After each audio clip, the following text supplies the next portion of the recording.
Hello everyone, I'm George from Ireland. I'm in Hampstead, London, and behind me is the house where Charles de Gaulle spent some of 1940 to 42. You can see the plaque there. So Charles de Gaulle, he was born in 1890 in France. His father was a headmaster. De Gaulle was one of several children, brought up in a Catholic family. So he decided he wanted to be an army officer. In order to do so, you had to join the army and just serve as a ranker for a couple of years before being admitted to Saint-Cyr, the French military academy where he could train to be an officer. So he passed out from there and was commissioned. He was a very tall man as well. He was an homme grand as well as un grand homme. Anyway, so he was very forward-looking, and in 1910 wrote a novel saying that in 1940 Germany would invade France using armoured cars. Well, prophetic words indeed. How could he have known? All right, there were tanks. Tanks as such hadn't been invented, but armoured cars is about as close as you could get to the idea of tanks in 1910, and just cars weren't being used in warfare, were a very recent invention and quite slow, and couldn't go off the road. Anyway, so we don't want to tell you the whole story of his life. I think I've done that elsewhere. He's in the First World War, captured at Verdun, spent a couple of years in a German prison war camp, a couple of escape attempts, back to France after the war. He was married, had several children, part of the French military mission to Poland in 1920, assisting them, advising them how to fight the Bolsheviks. And then he was in France, writing the Army of the Future. And in 1940, everybody else was throwing in the towel. He said no. He flew to London and came here, established the French Committee of National Liberation. But he was disobeying orders. Was this mutiny? The supreme military crime. He was tried by French court-martial and absentia and sentenced to death. They should have executed him in his absence as well. Anyway, so he gave his famous broadcast from Carlton Garden saying, you know, France lost the battle but not lost the war. So he spent some time here. One of his daughters came here with him. I'm not sure his wife and his other children were. He had at least 2 sons. But he didn't like it here that much, and they moved somewhere to the countryside. I can't remember if it was Kent or Surrey, and spent most of the war there. So he wasn't prime minister, he wasn't president, he'd never even stood for any political office, so the Allies didn't know what to make of him, but they did recognize him as head of the French Committee of National Liberation. And most French people were saying, well, let's just collaborate, our elected government has voted to do that, okay, we'll make the best of it. Anyway, by 1942, November 1942, some French territory had been taken back, not in France proper, but like Morocco, Algeria, Tunisia. Those Operation Torch landings in November 1942.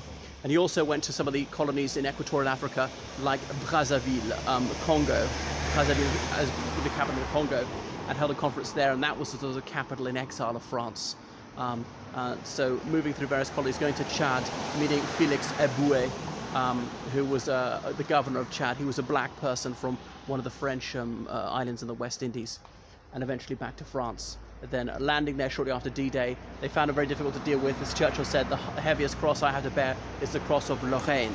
Lorraine, that eastern region of France, and the cross of Lorraine with an extra horizontal bar was a symbol of the French resistance.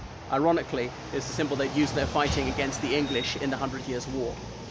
So that's why they didn't even tell him Operation D-Day was going ahead to 4 days before it commenced.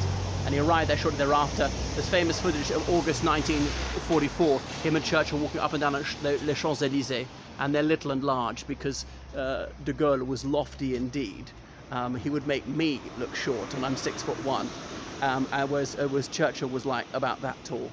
Anyway, so that is enough about Charles de Gaulle, who served as president of France 1944 to 46. He wasn't a fantastic orator, apparently, and when he went around in 44, he'd give a brief speech and then try and get the crowd to start singing the national anthem to cover up his lack of oratorical ability. So he stood down in 46. A lot of the Western governments were worried about his dictatorial tendencies, thought the French would go weak at the knees for a Caesar figure. He'd be like another Napoleon or Napoleon III. But that didn't happen. He went into retirement in Colombey-les-Deux-Églises, his home village in northern France, but called out of retirement in 1958 to deal with the Algeria crisis, going to Algeria saying to Les Pieds Noirs, "Je vous ai compris, I have understood you." Les Pieds Noirs being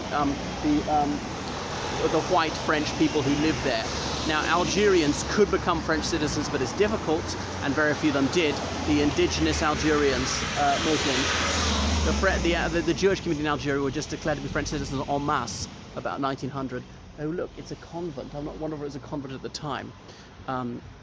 So, and then he had to realize that the situation was hopeless, this was unwinnable. Even if it was winnable, the cost was not worth paying, and it turned the whole Muslim and communist world against France, to simply grant independence to Algeria, and the les Pieds Noirs almost all come home to France.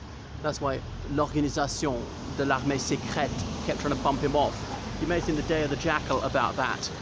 There's this film based on a Frederick Forsyth novel about OAS guys who want to kill him, and hiring a British chap, Charles Calthrop, to try and do that. Anything else about Charles de Gaulle I should mention at this point? So, elected president of France a number of times, famously said non to the United Kingdom joining the European Economic Community as it then was, but perhaps he was actually doing the UK a favour, and he was right. The British would never be good team players, so they would always stick in their oar in.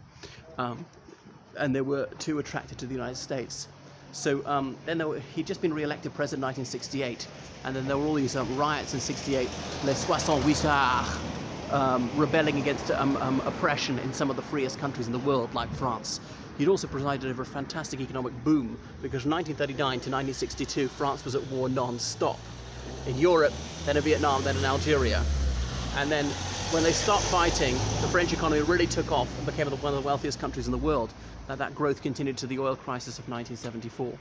But anyway, he retired in 1969, despite having not completed his presidential term. He died the following year, and he was a very self-effacing man.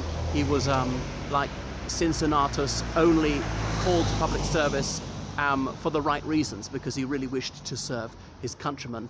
And he insisted on having a private funeral, though his body was draped, his coffin was draped with a tricolore on the catafalque and borne along on a tank. So he's buried in his home village, Colomby-les-Deux-Églises. He's known for his great sympathy for Down syndrome people, because one of his daughters had Down syndrome, and he was very close to her. Okay, that's enough about Charles de Gaulle. Toodle pip.